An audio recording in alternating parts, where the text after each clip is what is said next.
کہ وہ دور کر دے تم سے ناپاکی اور تمہیں خوب اچھی طرح سے پاک کر دے۔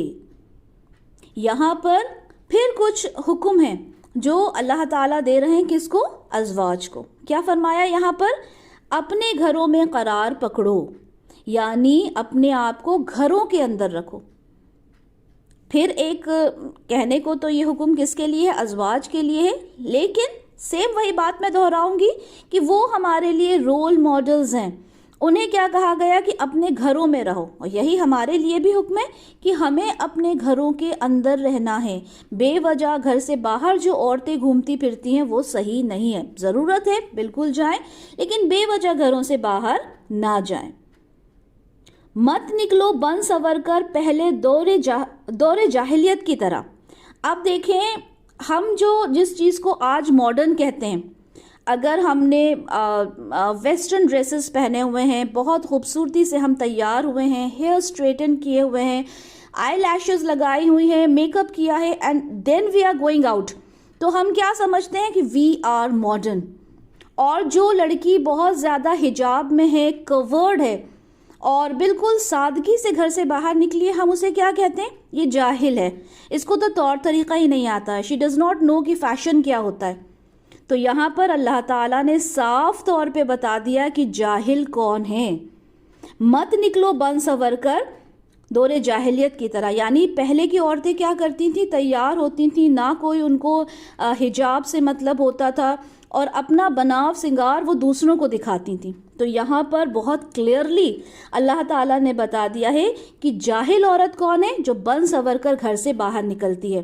یہ کچھ آیات ہیں جنہیں میں بہت اچھے سے ایکسپلین کروں گی، کیونکہ یہ ہم سے مخاطب ہو رہی ہیں۔ یہ آیات ہو تو ازواج سے رہی ہیں، لیکن ہم سے ہی ایک طرح سے انڈائریکٹلی ہمیں چیزیں سمجھائی جا رہی ہیں۔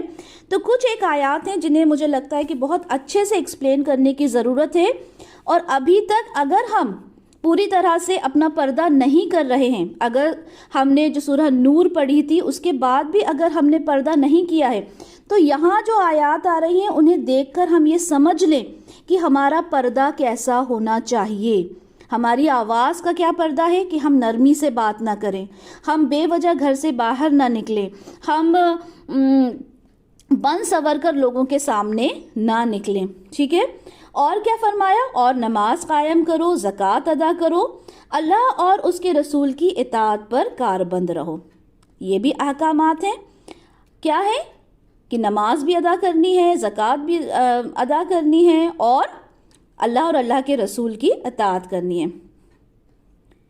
اللہ تو بس یہی چاہتا ہے کہ نبی کے گھر والوں کو پاک کر دے۔ پھر سے وہی بات کہوں گی، رول ماڈلز ہیں، ان کو تو پوری طرح سے پرفیکٹ ہونا ہے، تبھی تو ہم ان کو فالو کریں گے۔ یہاں پر پھر اللہ تعالیٰ نے بتا دیا کہ ہم ان کو چاہتے ہیں کہ وہ ہر ناپاکی سے دور ہو جائیں۔ نیکسٹ آیت دیکھتے ہیں۔ اور یاد کیا کرو جو تمہارے گھروں میں اللہ کی آیات تلاوت کی جاتی ہیں اور حکمت کی باتیں سنائی جاتی ہیں، یقیناً اللہ بہت باریک بین ہر چیز سے باخبر ہے۔ یہاں پر ایک اور حکم دے دیا گیا۔ دیکھیں، اگر آپ سے یہ پوچھا جاتا ہے کہ ہم جو چیزیں پڑھ رہے ہیں اس میں ہم نے کیا سیکھا، تو ہمارے فنگر ٹپس پر ہونا چاہیے کہ اللہ تعالیٰ نے کیا حکم دیا، یہ ساری چیزیں ہمیں معلوم ہونا چاہیے۔ تو یہاں پر کیا فرمایا کہ ازواج سے یہ فرمایا جا رہا ہے کہ دیکھیں، وحی کا جو نزول ہوتا تھا وہ کہاں ہوتا تھا؟ ظاہر سی بات ہے رسول اللہ صلی اللہ علیہ وسلم کے گھر پر ہوتا تھا۔ تو یہ سب سے جو فورموسٹ پرائیورٹی تھی، سب سے پہلا جو کام تھا وہ کس کا تھا؟ وہ ازواج کا تھا، ان کے گھر والوں کا تھا کہ وہ اس کو یاد کریں، اس کی تلاوت کریں، تاکہ وہ آگے چل کر ان چیزوں کو سمجھا سکیں۔ جیسے کہ ہم جانتے ہیں حضرت عائشہ رضی اللہ تعالیٰ عنہ کے بارے میں کہ سب سے زیادہ احادیث ہمیں ان سے ہی ملتی ہیں۔ تو اللہ تعالیٰ فرما رہے ہیں ازواج سے کہ جو آیات آپ کے پاس آتی ہیں ان کو آپ نے اچھے سے یاد کر لینا ہے۔ نیکسٹ آیت دیکھتے ہیں۔ اچھا، یہ جو نیکسٹ آیت آ رہی ہے، آیت نمبر 35، اس میں آپ دیکھیں گے کہ جو مسکولن جینڈر ہے اور فیمنن جینڈر ہے، یعنی مرد اور عورت دونوں کے جو جن سے اللہ تعالیٰ راضی ہو جائے گا، کیا کوالٹیز ہیں جو دونوں کے اندر ہونا چاہیے۔ کسی بھی چیز میں مرد کو زیادہ آگے نہیں رکھا کہ مرد بہت آگے ہے عورت پیچھے ہے، نہیں. اگر مرد صبر کرنے والا ہے تو عورت کو بھی صبر کرنے والا ہونا چاہیے. مرد اگر فرما بردار ہے عورت کو بھی فرما بردار ہونا چاہیے. انشاءاللہ تعالیٰ اس آیت کو دیکھتے ہیں. یقیناً مسلمان مرد اور مسلمان عورتیں اور مومن مرد اور مومن عورتیں اور فرما بردار مرد اور فرما بردار عورتیں اور راست باز مرد اور راست باز عورتیں اور صبر کرنے والے مرد اور صبر کرنے والی عورتیں اور خشوع کرنے والے مرد اور خشوع کرنے والی عورتیں اور صدقہ دینے والے مرد اور صدقہ دینے والی عورتیں، روزہ رکھنے والے مرد، روزہ رکھنے والی عورتیں اور اپنی شرمگاہوں کی حفاظت کرنے والے مرد اور اپنی شرمگاہوں کی حفاظت کرنے والی عورتیں اور کثرت سے اللہ کا ذکر کرنے والے مرد اور کثرت سے ذکر کرنے والی عورتیں. اللہ نے ان سب کے لیے مغفرت اور بہت بڑا اجر تیار کر رکھا ہے. تو دیکھیں بالکل ایکولی اللہ تعالیٰ نے بتا دیا کہ جو صبر کرنے والے مرد ہیں، جو روزہ رکھنے والے مرد ہیں اور جو اللہ کو یاد کرنے والے مرد ہیں، سیم وہی کوالٹیز عورتوں میں بھی ہونا چاہیے. تو اللہ تعالیٰ نے ان کے لیے بہت بڑا اجر تیار کر کے رکھا ہے. نیکسٹ آیت دیکھتے ہیں. اور کسی مومن مرد اور مومن عورت کے لیے روا نہیں کہ جب اللہ اور اس کا رسول کسی معاملے کا فیصلہ کر دے تو پھر بھی انہیں یہ خیال ہو کہ ان کے لیے اپنے اس معاملے میں کوئی اختیار باقی ہے، اور جو کوئی اللہ اور اس کے رسول کی نافرمانی کرے تو وہ صریح گمراہی میں پڑ گیا. اور اے نبی صلی اللہ علیہ وسلم، جب آپ کہتے تھے اس شخص سے جس پر اللہ نے بھی انعام کیا تھا اور آپ نے بھی انعام کیا تھا کہ اپنی بیوی کو اپنے پاس روکے رکھو اور اللہ سے ڈرو، اور آپ صلی اللہ علیہ وسلم اپنے دل میں چھپائے ہوئے تھے وہ بات جسے ظاہر کرنے والا تھا، اور آپ صلی اللہ علیہ وسلم لوگوں سے ڈرتے رہے، حالانکہ اللہ کا زیادہ حقدار ہے، حالانکہ اللہ اس بات کا زیادہ حقدار ہے کہ آپ اس سے ڈریں. بس جب زید رضی اللہ تعالی عنہ نے اس سے اپنا تعلق منقطع کر لیا تو اسے ہم نے آپ کی زوجیت میں دے دیا تاکہ مومنوں کے لیے ان کے منہ بولے بیٹوں کی بیویوں کے بارے میں کوئی تنگی نہ رہے، جبکہ وہ ان سے اپنا تعلق بالکل کاٹ لیں، اور اللہ کا فیصلہ تو پورا ہو کر ہی رہتا ہے. اب دیکھیں یہ جو دو آیات ہم نے پڑھی ہیں، آیت نمبر 36 اور آیت نمبر 37، اس کا پس منظر معلوم ہونا بہت ضروری ہے. حضرت زید، اور ہم یہ آلریڈی لاسٹ لیکچر میں اس کے بارے میں ہم پڑھ چکے ہیں، اور جو ہماری ریگولر سٹوڈنٹس ہیں النساء کی، انہوں نے جب سیرت پڑھی تھی حضرت زینب رضی اللہ تعالیٰ عنہ کی، تب بھی بہت کلیئرلی اس چیز کو ڈیفائن کیا گیا تھا، ایکسپلین کیا گیا تھا. تو اس کا پس منظر ہم یہ سمجھ لیتے ہیں کہ جو حضرت زید رضی اللہ تعالیٰ عنہ تھے وہ آپ صلی اللہ علیہ وسلم کے منہ بولے بیٹے تھے، اور عرب میں یہ کسٹم تھا، یہ ٹریڈیشن تھا کہ جو منہ بولا بیٹا ہوتا تھا وہ جسٹ لائک سگے بیٹے کی طرح ہوتا تھا، اور اس کو وراثت میں بھی حصہ دیا جاتا تھا. تو اللہ تعالیٰ نے کہا کہ نہیں، یہ جو ٹریڈیشن چلتا آ رہا ہے دیٹ از ناٹ گڈ، یہ ہم اس کو چینج کریں گے. اور ابھی تک اگر حضرت زید کے ساتھ رسول اللہ علیہ وسلم کا نام لگتا تھا تو اب یہاں کہا گیا کہ نہیں، ان کے والد کا ہی نام لگے گا. یہ ہم آلریڈی پڑھ چکے.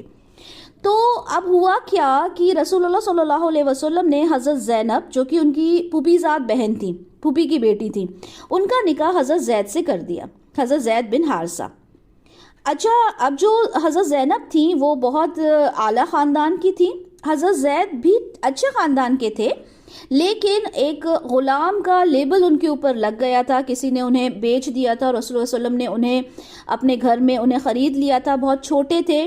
اور پھر جب ان کے والد انہیں لینے آئے تھے تو حضرت زید نے جانے سے منع کر دیا تھا، اور اس طرح سے رسول اللہ علیہ وسلم کے ساتھ ہی وہ پلے بڑھے تھے. اور رسول اللہ علیہ وسلم نے یہ اناؤنس کر دیا تھا کہ میں نے اس کو آزاد کر دیا اور اسے اپنا بیٹا بنا لیا.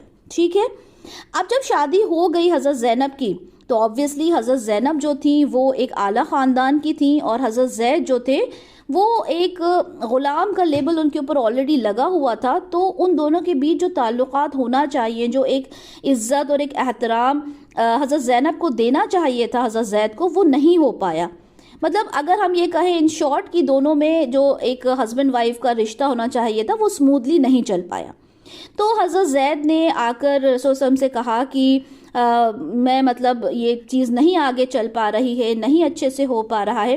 اب کیونکہ رسول اللہ صلی اللہ علیہ وسلم نے یہ نکاح کروایا تھا تو انہوں نے بہت سمجھایا کہ دیکھیں چلاتے ہیں، کرتے ہیں، کوشش کرو، لیکن جب نہیں ہوا تو طلاق ہو گیا. اب جب طلاق ہو گیا تو اس کے بعد اللہ تعالیٰ نے کہا کہ حضرت زینب کے ساتھ آپ نے نکاح کرنا ہے. کس نے؟ رسول اللہ صلی اللہ علیہ وسلم نے. اور اللہ تعالیٰ نے یہ کہا کہ دیکھیں ہم نے تو آپ کا نکاح کر دیا ہے، ان کی آپ کی جو زوجہ ہے آپ کو بنا دیا ہے، حضرت زینب کو. اور یہی وجہ ہے کہ حضرت زینب جب باقی ازواج محترات سے بات کرتی تھیں تو بہت فخر کے ساتھ یہ بات کہتی تھیں کہ دیکھیں میرا نکاح تو اللہ تعالیٰ نے آسمانوں میں رسول اللہ صلی اللہ علیہ وسلم کے ساتھ کروا دیا تھا. اور رسول اللہ صلی اللہ علیہ وسلم اس بات سے ڈر رہے تھے کیونکہ وہ منہ بولے بیٹے تھے. حالانکہ وہ چیز ختم ہو گئی تھی، اللہ تعالیٰ کا حکم آ گیا تھا کہ اب اس طرح کی کوئی کنڈیشن نہیں ہے، منہ بولا بیٹا والا رواج جو ہے وہ ختم ہو گیا اینڈ آل دیٹ.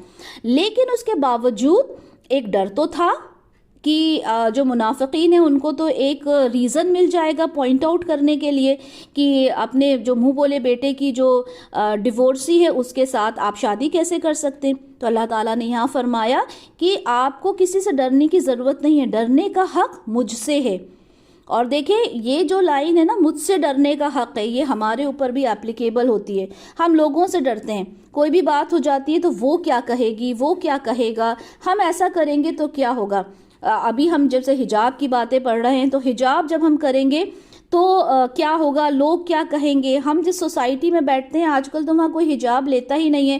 چہرے کا پردہ تو ہم سمجھتے ہی نہیں ہیں کہ چہرے کا پردہ بھی کوئی چیز ہوتی ہے، ٹھیک ہے، جو کہ آگے چل کر اسی میں آئے گا.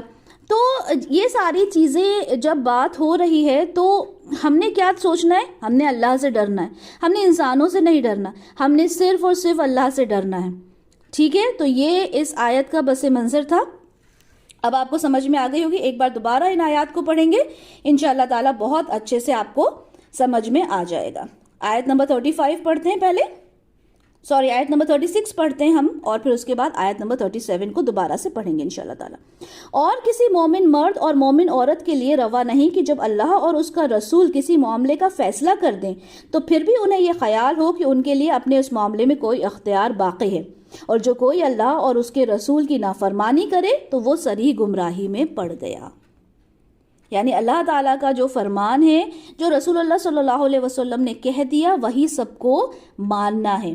اب اس چیز سے ریلیٹڈ آگے کوئی بات نہیں ہوگی کیونکہ وہ تو اللہ تعالیٰ نے فرما دیا.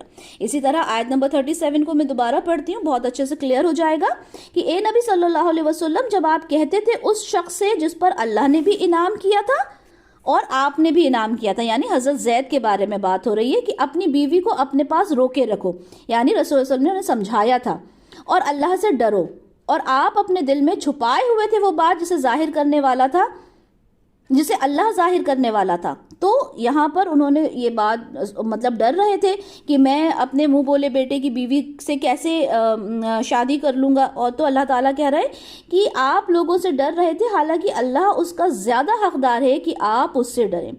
بس جب زید نے اس سے اپنا تعلق منقطع کر لیا، یعنی زید رضی اللہ عنہ کا نام آیا ہے باقاعدہ اس میں، جب انہوں نے حضرت زینب سے اپنا تعلق منقطع کر لیا، یعنی ان کا طلاق ہو گیا، عدت وغیرہ سب ہو گئی، تو اسے ہم نے آپ کی زوجیت میں دے دیا، یعنی آپ کی زوجیت میں ہم نے دے دیا، ہم نے آپ کا نکاح کروا دیا، تاکہ مومنوں کے لیے ان کے منہ بولے بیٹوں کی بیویوں کے بارے میں کوئی تنگی نہ رہے، جبکہ ان سے اپنا تعلق بالکل کاٹ لے. اور اللہ کا فیصلہ تو پورا ہو کر ہی رہنا تھا. اللہ تعالیٰ نے تو یہ فیصلہ آلریڈی کیا ہوا تھا کہ اس طرح کے جو ٹریڈیشنز چلتے آ رہے تھے ان کو ختم کرنا تھا. اور ظاہر سی بات ہے رسول اللہ صلی اللہ علیہ وسلم جو بھی کام کرتے تھے وہ کام جیسے ایک پتھر کی لکیر ہو جاتی ہے، اس طرح سے وہ کام ہو جاتا تھا، اور اصحاب کو اس چیز کو ماننے میں پھر کوئی اعتراض نہیں ہوتا تھا، کیونکہ وہ جانتے تھے کہ اللہ کی طرف سے جو فرمان آتا ہے رسول اللہ صلی اللہ علیہ وسلم اسی کو کرتے ہیں. کچھ زیادہ ایکسپلینیشن تھا ان آیات میں، لیکن سمجھانا ضروری تھا. نیکسٹ آیت دیکھتے ہیں، آیت نمبر 38. نبی صلی اللہ علیہ وسلم پر کوئی مضائقہ نہیں اس بات میں جو اللہ نے اس کے لیے فرض کر دی ہے. اللہ کا یہی طریقہ رہا ہے ان لوگوں کے بارے میں بھی جو پہلے گزر چکے ہیں، اور اللہ کا فیصلہ قطعی طے شدہ تھا. یعنی اللہ تعالیٰ جو بھی فیصلہ کرتے ہیں وہ رسولوں کو ماننا ہوتا ہے.